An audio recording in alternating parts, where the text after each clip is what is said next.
Justice Rohinton Nariman अभी हाल ही में बाबरी मस्जिद और मस्जिद के नीचे मंदिर सर्वे को लेकर बयान दिया था, तो उनकी खूब चर्चा हुई थी।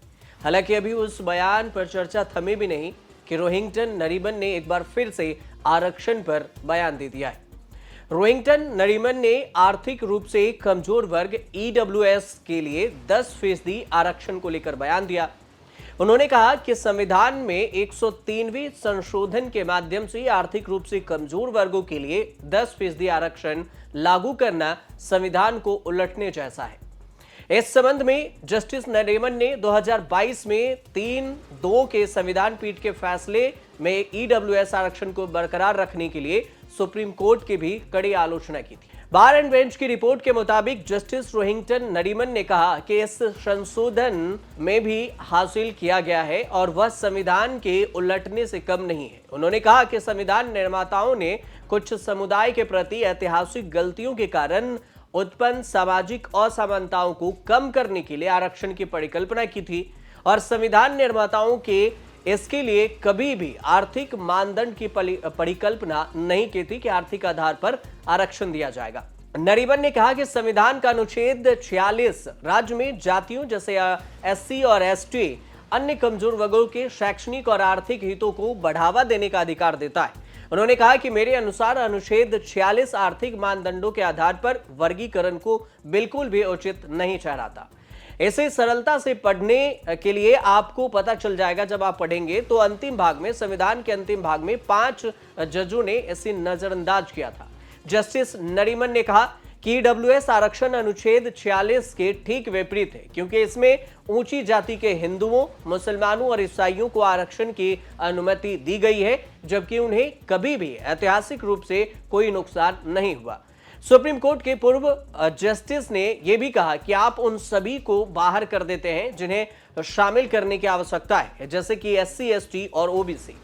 उन्हें बाहर करने के बाद आप किसे शामिल करते हैं इस पर ध्यान नहीं दिया जाता है। आप केवल उच्च जातियों को शामिल कर रहे हैं। यदि आप इन सभी लोगों को बाहर रखते हैं तो आप किसे शामिल करेंगे? आप केवल ब्राह्मण, क्षत्रिय, वैश्य और मुस्लिम, इसके अलावा ईसाई को ही शामिल करते हैं। अब ये एक बड़ी समस्या बन जाती है, क्योंकि जब आप इन लोगों को शामिल करते हैं तो ऐतिहासिक गलतियों के अलावा किसी भी आरक्षण पर कोई सवाल नहीं उठता। जस्टिस नरीमन ने उन 2 न्यायाधीशों के जजों के विचार पर भी सवाल उठाया जो संविधान पीठ के बहुमत की राय से अलग अपनी राय रखी थी। जस्टिस रोहिंग्टन नरीमन 7 साल तक सुप्रीम कोर्ट के जज रहे। 2014 में जज बने और 2021 में रिटायर्ड हो गए। सुप्रीम कोर्ट के उन रिटायर्ड जजों की जमात में शामिल नहीं हुए जिन्होंने रिटायरमेंट के बाद सरकारी पद ले लिया या फिर बतौर वकील जज शानदार करियर के बाद रिटायरमेंट लाइफ ये एंजॉय कर रहे हैं।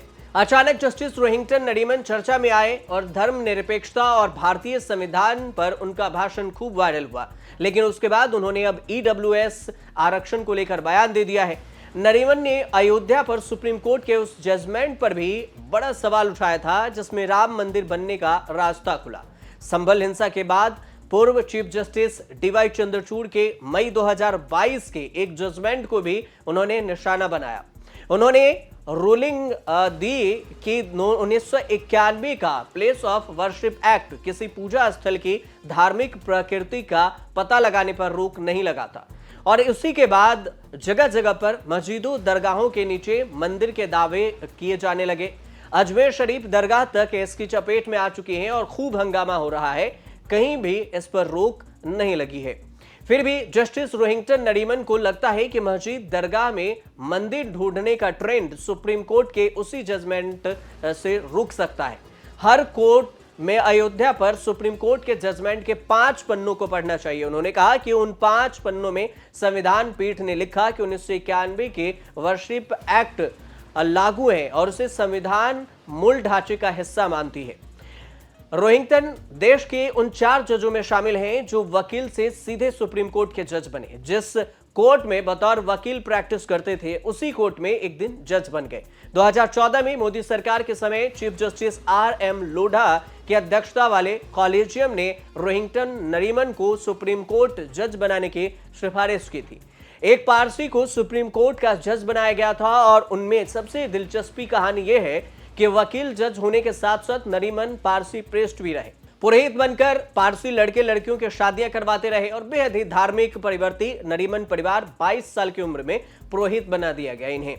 रोहिंगटन की अगर बात करें तो दिल्ली के SRC कॉमर्स से ग्रेजुएशन किया, दिल्ली के लॉ फैकल्टी से लॉ की डिग्री ली, मास्टर के लिए अमेरिका की हार्वर्ड यूनिवर्सिटी गए और देश लौटकर सुप्रीम कोर्ट में प्रैक्टिस शुरू कर दी। 1989 में supreme court bar association join करके प्रैक्टिस करने लगे और बहुत कम समय में रोहिंगटन नरीमन चर्चित वकीलों में शामिल हो गए।